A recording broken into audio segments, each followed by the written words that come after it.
Hi, welcome back to Zack of All Trades. I'm Zack, and I'm here with a viewer request. Today I'm going to show you how I made cheap, nay free, quick releases for my tripods.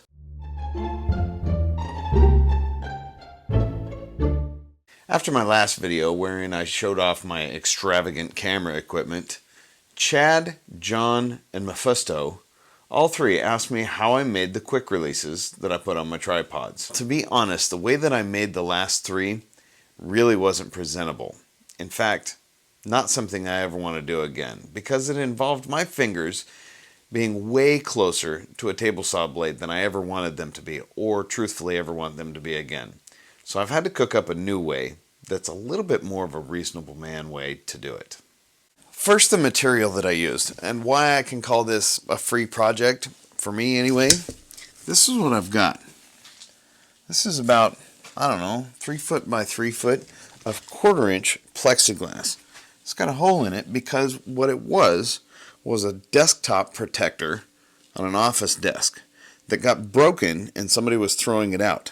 So I salvaged it, and man, have I made a lot of stuff out of this. Plexiglass is really cool to work with for a few different reasons. One, everything's so precise, you know, it's flat, and it welds together extremely nicely. But if you don't happen to have a 1/4 inch piece of plexiglass sitting around, which would be pretty expensive to go buy, 1/4 inch plywood or even just 1/4 inch wood would do the trick. First, I'm going to take my piece of plexi, which is about 1.5 inches by whatever, 8.5 inches in this case, and I'm going to mark it 1/2 inch in from each end. Set the miter saw to 45 degrees.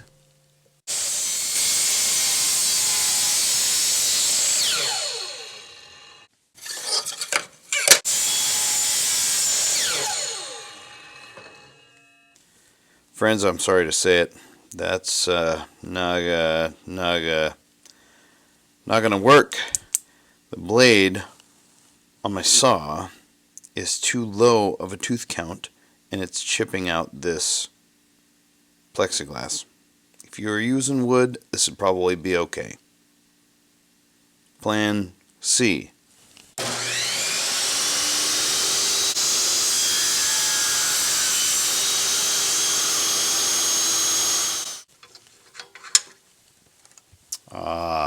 That's better. Now we're going to put it down like so and mark off 1/2 inch again.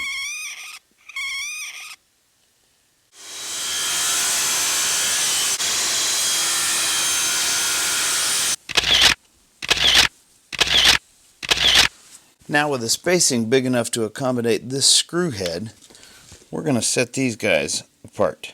Just so happens that it's the spacing of another scrap that I've got.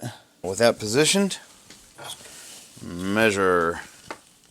We're going to measure from top corner to top corner here, which in this case, about 1 1/8 inches.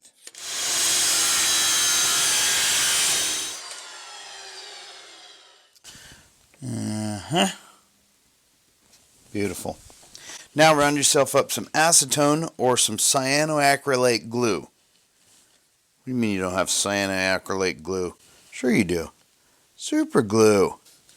This is one of my very favorite parts about working with plexiglass, is its easy gluing nature, or complete welding nature, I guess is a better way to put that. Don't mess this up because you're not going to get a second chance. So I'm just going to do one of them there. What happens is that glue that you can't see in the frame, that glue actually melts the plexiglass, melts both sides of the plexiglass, and then as it evaporates, it welds it together. It's incredible. When that first side is dry, do the same on the other side.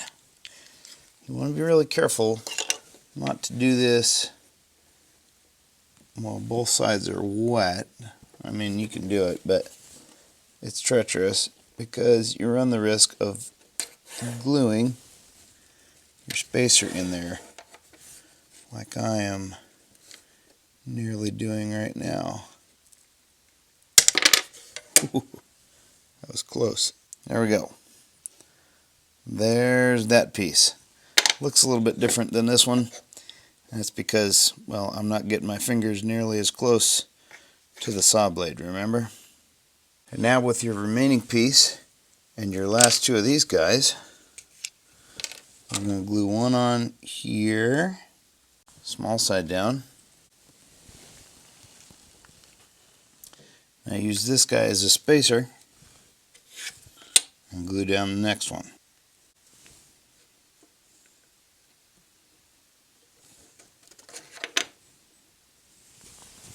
At this point, if you're doing this project with plexiglass and super glue, I'm going to recommend you just go ahead and put it down and walk away for a few minutes. Why do I say that? Because if you're the type of person who is building this thing yourself, you're very likely also the type of person who wants to fiddle with this thing and who can't put it down. That being the case, you run an exceedingly high risk of putting this in here for a test fit, right? And fiddling around with it and thinking about something for a moment. Some little dab of glue that wasn't quite set yet has seeped out in one of those corners. Now you've put the other piece in there and you let it sit for just too long. Now the glue's dried and you're never going to get it back apart again. You get to start over. But now that the glue has dried, it's time for a test fit. And like you pretty much saw a minute ago, it only goes about that far in there. So I'm going to have to do a little bit of work with some sandpaper or a file just to bring this edge down a little bit, because when I put those on here I made the clearance too tight. Also, I just thought of a great improvement for this that will save you from having to try to make a stop of any sort in this. If when you make this you make both these guys and these guys towed in just a little bit, it doesn't have to be very much, and the same process would apply. Do it with this one first and then build that off of that one. But if you tow them in just a little bit, it won't have the ability to slide all the way out the end, and you won't have to worry about a screw or gluing something in for a stop. If you were making several sets of these, like if you're making three sets so that you can interchange a bunch of stuff, I would say start with one of these, make it the way that you want, then build 3 off of this, and then with the original build 2 more of these, you know what I mean, so that they all are the same shape, they're all the same dimension, and they'd all line up.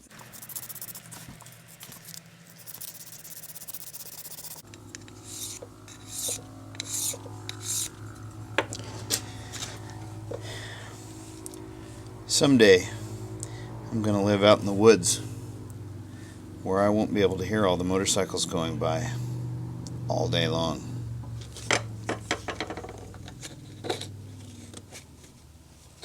There we go. That's good. Now we're going to go ahead and trim this off.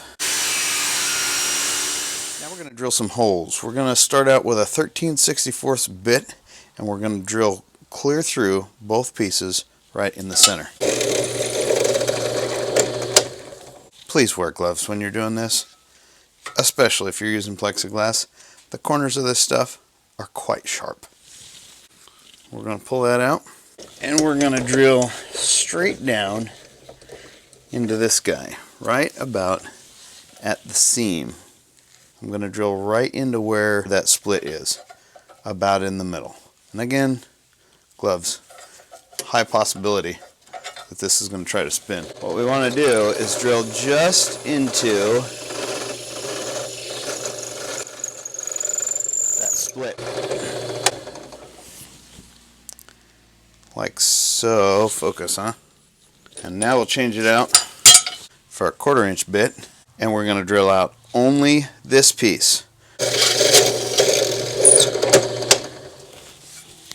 That's it. And now we're going to run a 1/4-20 tap into both of the holes on this bottom part.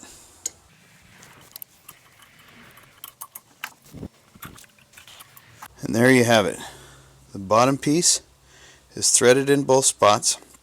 It's one of the advantages of using plexiglass. You can thread wood, it'll work just fine, but it won't work for, I don't know, it just won't stand up to quite as much overuse. I've done it plenty of times before, but this works pretty well.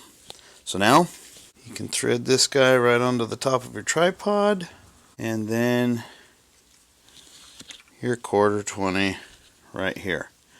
I used 1/4-20 because 1/4-20 is pretty much the universal. Oh man, looks like I need to clean that thread out a little bit more.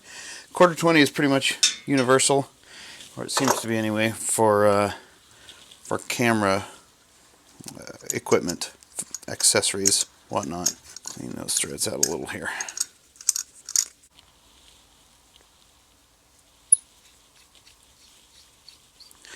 There you go. Now, see how much that protrudes in that little slot right there?